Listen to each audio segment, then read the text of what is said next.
అను, అమ్మ భోజనానికి పిలుస్తుంది, రా. అమ్మ నా మీద చాలా కోపంగా ఉందని నాకు తెలుసు. నీకు వడ్డిస్తుంది కానీ నాకు వడ్డించదు. తర్వాత తింటానులే అన్న, నువ్వు వెళ్ళు. నీకు వడ్డించడని నేను చెప్పానా?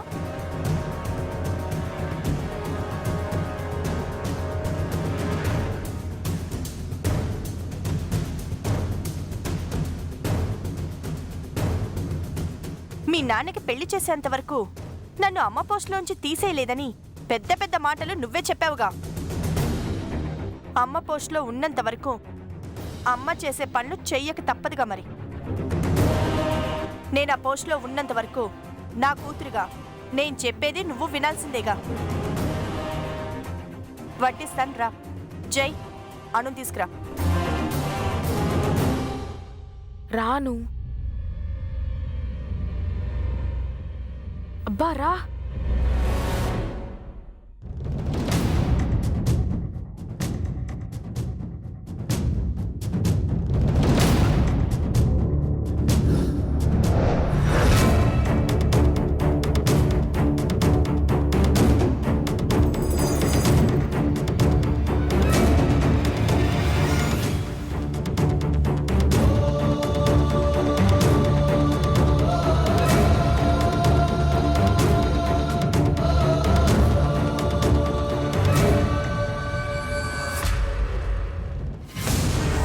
అను, నువ్వు చేస్తుంది కరెక్టేనా?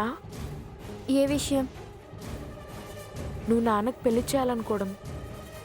కరెక్ట్ అనుకోబట్టి చేయాలనుకుంటున్నాను. నాన్నకి పెళ్ళంటే నువ్వు అమ్మా ఎందుకంత బాధపడిపోతున్నారో నాకు అర్థం కావట్లేదు. అమ్మా నువ్వు నాన్నకి ఇప్పటి నుంచి దూరంగా ఉండాలనుకుంటున్నారు. ఇప్పుడు కూడా కలిసున్నట్టు నటిస్తున్నారే తప్ప కలిసి ఉండాలనుకోవట్లేదు.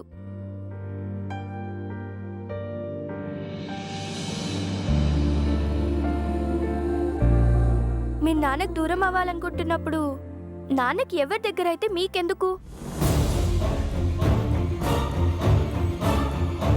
నువ్వు అమ్మా నాన్నని వద్దనుకోవడం తప్పు కానప్పుడు నాకు మరో అమ్మ, నాన్నకు మరో భార్య కావాలనుకోవడంలో తప్పేముంది? నువ్వు అనుకున్నంత మాత్రాన ఏది జరగదను. ఎందుకు జరగదు? మీ నాన్నగారి పెళ్లి ఒప్పుకోరని నాకు తెలుసు. నాన్న ఒప్పుకోరనే విషయం నాకు కూడా తెలుసు. తెలుసు కూడా ఇలాంటి పనులు ఎందుకు చేస్తున్నావు? నువ్వు ఇంకేమన్నా చెప్పాలా? ఇంకేమన్నా అబద్ధం చెప్పాలనుకుంటే చెప్పేయి. నేను చూడాలనుకుంటున్నాను నన్ను మోసం చేయడానికి నువ్వు ఎంత నీచానికి దిగజారగలవు అని. ఎందుకు ఆలియా, ఎందుకు నువ్వు ఇలా చేసావు?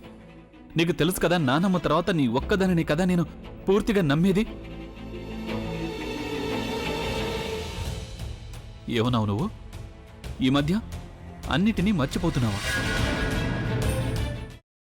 అది చాలు. వాటిలో ఉన్న శక్తి విషయాన్ని గ్రహించి మనకు వివరిస్తాయి.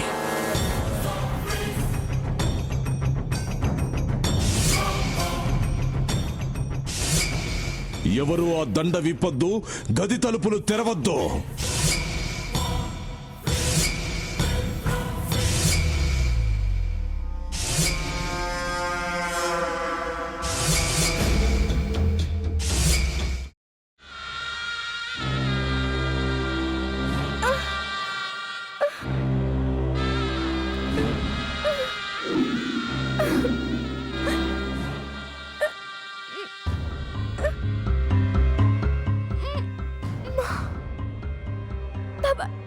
వద్దు బాబాయ్, నేను చేయొద్దు బాబాయ్, ప్లీజ్ బాబాయ్. నీకు నిజం తెలిసినప్పుడే నా ఆలోచనలో నువ్వు చచ్చిపోయావు. ప్లీజ్ కొంచెం తినండి ప్లీజ్. భీమారావు గారు మీరా? ఇగో మీరా కాదు సక్కుబాయ్. అవును, మీ పనామే లేచిపోయిందని చెప్పి కంప్లైంట్ ఇచ్చినావు కదా. రేయ్, ఆయన కంప్లైంట్ ఇచ్చింది లేచిపోయిందని కాదు, కనిపించడం లేదు అని. అట్లానా? సరే మేడం. ఇడియట్. ఆ వంట మనిషి పేరేంటన్నారు? రత్తాలు మేడం. ఏం పెద్ద మంచి, నీ వంట మంచిని కూడా మేడం అని పిలుస్తావా? రేయ్ హాఫ్ బ్రెయిన్,